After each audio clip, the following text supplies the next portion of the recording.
Hello दोस्तों, कैसे हो आप सब। उम्मीद करता हूँ अच्छे होंगे। आज हम आपको ऐसी एक कहानी सुनाने जा रहे हैं जिसे सुनकर आपके रोंगटे खड़े हो जाएंगे। बावड़ी होती क्या है? एक ऐसी जगह जहाँ पानी अपने आप से इकट्ठा हो जाए, जैसे पहाड़ों से पत्थर निकालते रहने पे एक तालाब जैसे स्थान का निर्माण हो जाए और जमीन के नीचे से कहीं से पानी आता जाए और पानी का लेवल हर समय एक जैसा बना रहे। राजाओं महाराजाओं के यहाँ अक्सर बावड़ी मिलती है जो प्यास बुझाने के काम आती थी। राजा महाराजा बावड़ी का निर्माण गांव वालों की जरूरतों को पूरा करने के लिए भी करते थे, साथ ही अपने महल के आसपास बनवाकर अपने रंगरेलियों के काम में भी इस्तेमाल कर लेते थे।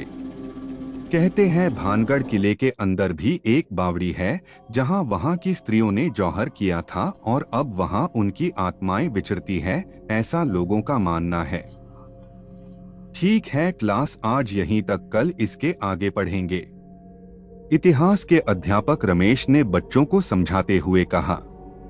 पर बच्चे सुनने वाले कहाँ थे, उन्हें तो बस क्लास से भागने का बहाना चाहिए था और सर से अनुमति मिलने पर इस तरह भागे जैसे कोई कैदी लंबी कैद से छूटा हो। सभी बच्चे शोरगुल करते हुए खेलते कूदते हुए अपनी घर की ओर चले गए। सिर्फ रमेश सर ही स्कूल में बचे थे, वो भी धीरे धीरे अपने घर की तरफ जा रहे थे। सुंदरपुर नाम के इस गांव के क्लास 12 तक के बच्चों के पढ़ने की व्यवस्था की गई है और ये व्यवस्था रमेश सर के पिता सोमनाथ जी ने करवाया था। सोमनाथ जी एक खानदानी हवेली के मालिक थे जिसका निर्माण उनके पूर्वजों ने करवाया था। ये हवेली करीब 400-500 साल पुरानी होगी। आज उस हवेली में रमेश सर अपनी बीवी ललिता के साथ रहते हैं। उनकी शादी को कई वर्ष बीत गए पर अभी तक उन्हें बच्चे नहीं हुए थे। इस हवेली में उनके अलावा 2 नौकर और रहते हैं, रामू और उसकी बीवी अंगूरी बाई। रामू का परिवार सदियों से उनकी देखभाल कर रहा है। रामू के पूर्वज यहीं काम किया करते थे और अब रामू भी यहीं काम करता है। रमेश के लौटने पर रामू ने उनका बैग ले लिया और उनके लिए झटपट चाय बना लाया। वह कई बार रमेश को मालिक कहकर आवाज देता है, पर रमेश का ध्यान कहीं और होता है। रामू के इस बार थोड़ा तेज आवाज में कहने पर रमेश अपनी सोच से बाहर आया और उसने रामू को चाय रखकर जाने को कहा। मालती यहाँ नहीं थी, वो अपने मायके रजतपुरा गई है। रामू ने महसूस किया कि पिछले 2-3 दिनों से मालिक बहुत परेशान है और कहीं खोए खोए से रहते हैं। उसने कोशिश की बात जानने की, पर रमेश ने बात टाल दी और रामू को अपना काम करने को कह दिया। उस रात रमेश बिना खाना खाए ही अपने कमरे में सोने चले गए। रमेश जैसा दिखने वाला एक इंसान राजा के भेष में खड़ा है और वो अपने सैनिकों को राज्य की कुंवारी लड़कियों और स्त्रियों को उठा लाने का आदेश देता है। थोड़ी ही देर में उसके सैनिक अपने राजा के लिए 3 कुंवारी लड़कियों और 2 स्त्रियों को लेकर उपस्थित होते हैं। राजा स्त्रियों के साथ जी भर के संबंध बनाता है और फिर उन तीनों लड़कियों को ले जाकर एक मंदिर के सामने बावड़ी में उनको जबरदस्ती नहला धुलाकर नग्न अवस्था में मंदिर के सामने घुटने के बल बिठाकर उनका सिर धड़ से अलग कर देता है। उन तीनों लड़कियों के सिर से टपक रहे खून को एक एक बड़े से बर्तन में भरकर मंदिर में काली माता के सामने रखकर पूजा करता है और उन तीनों लड़कियों की लाश को सिर सहित बावड़ी के अंदर फेंक देता है। तभी एक झटके से रमेश उठ बैठा। उसका चेहरा पसीने से भीगा हुआ था। ऐसे में उसकी सांसें बड़ी तेजी से अंदर बाहर हो रही थी। थोड़ी देर में वह सामान्य हुआ तो उसे एहसास हुआ कि उसने एक सपना देखा है जिसमें उसने बड़े ही बुरे कार्य किए हैं, पर उसे इससे भी ज्यादा आश्चर्य इस बात पर हुआ कि ये सपना वो कई दिनों से लगातार देख रहा है। शायद जब से इस महल में आया है तब से। रमेश थोड़ी देर तक करवटें बदलता रहा, उसे नींद ही नहीं आ रही थी। थोड़ी देर में वो उठ बैठा और कुर्सी पर जाकर बैठ गया और एक कागज लेकर उस पर कुछ लिखने या बनाने लगा। मालिक के कमरे की लाइट जली होने पर रामू मालिक से मिलने के लिए रूम में आया तो देखा कि मालिक रमेश अपने टेबल पर बैठकर एक सादे कागज पर चित्र बना रहे हैं। रामू मालिक के बगल में खड़ा होकर चित्र देखने लगा तो उसके आश्चर्य की सीमा ही न रही। उसके मुंह से अचानक निकल गया, अरे ये तो जालपा देवी की बावड़ी है शायद। क्या तुम जानते हो इस बावड़ी के बारे में? रमेश ने चौंकते हुए पूछा। हाँ मालिक, जानता हूं, पर अब तो ये नष्ट हो चुका है। कई सालों पहले उसका पानी खत्म हो चुका है। अब वहां वैसे भी कोई नहीं जाता है। रामू ने अपनी बात कही। क्या तुम मुझे वहां ले जा सकते हो? रमेश ने लगभग आग्रह करते हुए कहा। ठीक है मालिक, चलिए। पर रामू बताना चाहता था कि अभी रात के 1 बज रहे हैं, अभी जाना ठीक नहीं, पर मालिक ने उसे कुछ बोलने का मौका ही नहीं दिया। बाकी बातें बाद में, अभी चलो। रमेश और रामू तुरंत ही बावड़ी की खोज में चल पड़े। रमेश अपनी बाइक पर रामू को पीछे बैठाकर रामू के बताए रास्ते पर जाने लगा। मुश्किल से 10 मिनट बाद ही वो दोनों उस बावड़ी तक पहुंचे। बावड़ी पूरी तरह सूख गई थी। उसने थोड़ी देर तक ध्यान से देखा पर कुछ समझ नहीं आया। मंदिर में गया, वहां काली मां की मूर्ति थी पर खून भरा पात्र नहीं था। रामू ने उस स्थान से चलने को कहा। कुछ समझ न आने पर रमेश भी मन में दुविधा लिए वहां से जा ही रहा था कि तभी उसकी नजर सामने आ रही एक सफेद वस्त्र पहने महिला पर पड़ा। वो धीरे धीरे बावड़ी की तरफ जा रही थी और धीरे धीरे बावड़ी में जाकर गायब हो गई। रमेश को झटका से लगा। उसे यकीन ही नहीं हो रहा था कि उसने जो देखा सो सच था या सपना। पता नहीं कैसे उसके दिमाग में बावड़ी के तल को खोदने का विचार आया। उसने आसपास देखा, उसे मंदिर के बगल में ही एक फावड़ा मिल गया। रामू के लाख मना करने के बाद भी रमेश नहीं रुका और फावड़ा लेकर बावड़ी के तल पर पहुंचकर उसे खोदना शुरू कर दिया। लाख रोकने के बाद भी जब रमेश नहीं रुका तो रामू भागकर गांव से लोगों को बुला लाया। थोड़ी ही देर में रामू के साथ गांव का प्रधान और गांव का पुजारी भी बावड़ी के पास आ पहुंचा। पुजारी इसी मंदिर में पूजा किया करता था।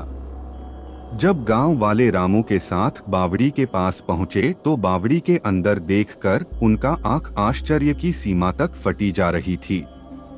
रमेश पागलों की तरह बावड़ी की तल को खोदा जा रहा था और खुदाई से उसे कंकाल प्राप्त हो रहे थे। देखते ही देखते रमेश ने कंकालों की लाइन लगा दी। किसी की हिम्मत नहीं हो रही थी कि बावड़ी के अंदर उतरकर रमेश को रोके। सभी को लग रहा था कि रमेश के अंदर किसी आत्मा का वास हो गया है। रमेश ने खोदते खोदते पूरी बावड़ी को ही खोद डाला और करीब 100 से ज्यादा अर्ध पिघली जमीन के अंदर शरीर के गलने की प्रक्रिया कंकाल को बाहर निकाल दिया और एक कंकाल को बाहर निकालते ही बेहोश होकर वहीं पर गिर गया। मंदिर का पुजारी शिव का जाप करते हुए जैसे तैसे वहां गया। उसके पीछे गांव के और लोग धीरे धीरे गए। कुछ लोगों ने रमेश को बाहर निकाला और कुछ लोग पुजारी की मदद करने लगे। पुजारी ने सभी कंकालों को एक स्थान पर रखकर गंगाजल की कुछ बूंदें डालकर जैसे ही उनको पवित्र अग्नि के हवाले किया, एक तेज चीत्कार सी आवाज वातावरण में गूंज उठी। आसपास खड़े लोग डर कर दूर भागने लगे। कुछ ही देर में सभी कंकालों का अंतिम संस्कार कर उनकी राख को कलश में भरकर जैसे ही गंगा नदी में विसर्जन के लिए भेजा। आश्चर्य रूप से उसी समय बावड़ी में पानी भरना अपने आप शुरू हो गया और कुछ ही देर में बावड़ी लबालब भर गई। लोगों ने इसे माता का चमत्कार माना और मंदिर में पूजा अर्चना शुरू कर दी। आत्माओं को इतने वर्षों बाद ही सही पर शांति प्राप्त हो सकी। रमेश को सुबह 10 बजे के आसपास होश आया। जब उसने आंखें खोली तो दंग रह गया। सब उसे ही घेरे थे। पुजारी ने रमेश से जब जानना चाहा तब रमेश ने उन्हें सपने की बात बता दी, पर उसे बावड़ी के अंदर खुदाई वाली बात याद ही नहीं था। हालांकि उसने आत्मा के बारे में बताया जिसको उसने बावड़ी के अंदर समाते हुए देखा। उसके बाद रमेश को कुछ याद नहीं। पुजारी जी ने रमेश को रामू के हाथों उसके महल भेज दिया आराम करने के लिए। अगली सुबह पुजारी महल आकर वापस मिलेगा, इतना कहकर पुजारी भी अपने घर को गया। रात में रमेश जैसा दिखने वाला एक इंसान राजा के भेष में खड़ा है और उसने अपने सैनिकों को राज्य की कुंवारी लड़कियों और स्त्रियों को उठा लाने का आदेश देता है। थोड़ी ही देर में उसके सैनिक अपने राजा के लिए 3 कुंवारी लड़कियों और 2 स्त्रियों को लेकर उपस्थित होते हैं। राजा स्त्रियों के साथ जी भर के संबंध बनाता है और फिर उन तीनों लड़कियों को ले जाकर एक मंदिर के सामने बावड़ी में उनको जबरदस्ती नहला धुलाकर नग्न अवस्था में मंदिर के सामने घुटने के बल बिठाकर उनका सिर धड़ से अलग कर देता है। उन तीनों लड़कियों के सिर से टपक रहे खून को एक एक बड़े से बर्तन में भरकर मंदिर में काली माता के सामने रखकर पूजा करता है और उन तीनों लड़कियों की लाश को सिर सहित बावड़ी के अंदर फेंक देते हैं। एक झटके से फिर से रमेश की नींद खुल गई। पुजारी जी के हिसाब से सभी आत्माओं को मुक्ति प्राप्त हो गई है, पर ऐसा लग रहा है जैसे अभी भी सभी को मुक्ति नहीं मिली है। रमेश ने उसी वक्त रामू को बुलाया। रामू के आते ही उनके जरिए पुजारी जो को इसी वक्त महल में बुलवा लिया। पुजारी के आते ही रमेश ने अपने सपने के हर एक हिस्से का किस्सा उन्हें सुना दिया। पुजारी जी कुछ देर तक सोचते रहे, फिर उन्होंने बताना शुरू किया।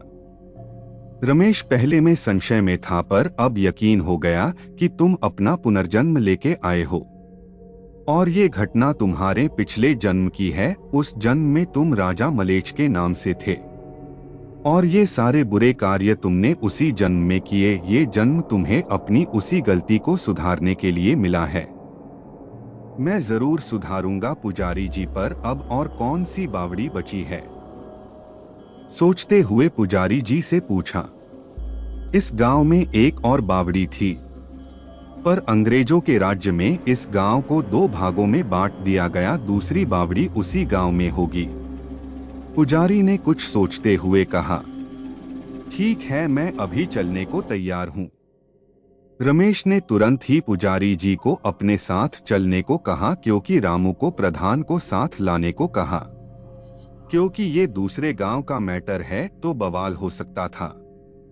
थोड़ी ही देर में रमेश और पुजारी जी दूसरे गांव रहीमनपुर पहुंचे। थोड़ा खोजने पर उन्हें बावड़ी और मंदिर दोनों मिल गए, पर आश्चर्य, इस बावड़ी में पानी भरा हुआ है। रामू ने रहीमनपुर के प्रधान को बुलवाया तो पता चला कि यहाँ पर हमेशा से पानी रहा है। यहाँ कभी कोई खुदाई नहीं की गई और यहाँ कभी भी किसी भी प्रकार का कंकाल प्राप्त नहीं हुआ है और न ही यहाँ कोई और बावड़ी है। रमेश परेशान होकर अपना सिर पकड़ लेता है कि तभी उसे सपने जैसा कुछ दिखता है। वो पुजारी को लेकर वापस अपने महल भागता है। वहां पहुंचकर पुजारी को बताता है कि यहाँ इस महल के अंदर कहीं बावड़ी है। इतना कहकर महल को खोजने लगता है। थोड़ी ही देर में रमेश को एक गुप्त रास्ता मिलता है जो सीधा महल के तहखाने में ले जाता है। वहां पर भी एक बावड़ी जैसा स्थान दिखता है। रमेश समझ जाता है कि ये रंगरेलियों का हिस्सा रहा होगा। तभी बगल में छोटा से मंदिर दिखता है, काली मां का। बावड़ी सूख गई थी। रमेश तुरंत ही एक फावड़ा लेकर बावड़ी की खुदाई शुरू कर दी और कई घंटों की मेहनत के बाद उसने 100 से ज्यादा कंकाल यहाँ भी प्राप्त किए। पुजारी जी ने उन्हें भी गंगाजल की कुछ बूंदें डालकर अग्नि के सुपुर्द कर दिया। वैसे ही पहले की तरह कुछ देर तक चीत्कार होती रही और कुछ ही देर में सब शांत हो गया। इतनी देर में रामू आ गया। उसने राख को कलश में रख बहाने चला गया। रामू के जाते ही आश्चर्य रूप इस बावड़ी में भी पानी भरने लगा। मंदिर में पूजा कर रमेश ने अपने किए सभी पापों की क्षमा मांग ली और बाकी सभी गांव वालों से माफी मांगी और सात्विक मार्ग अपनाने का वादा किया। रमेश वापस महल में पहुंचा कि तभी उसे अपनी बीवी दिखी। उसने बताया कि वह गर्भवती है।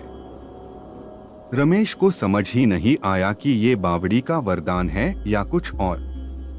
दोस्तों, वीडियो कैसी लगी बताना कमेंट में, और आप ये गोस्ट स्टोरी पसंद आया है तो हमारे चैनल को सब्सक्राइब कर लेना।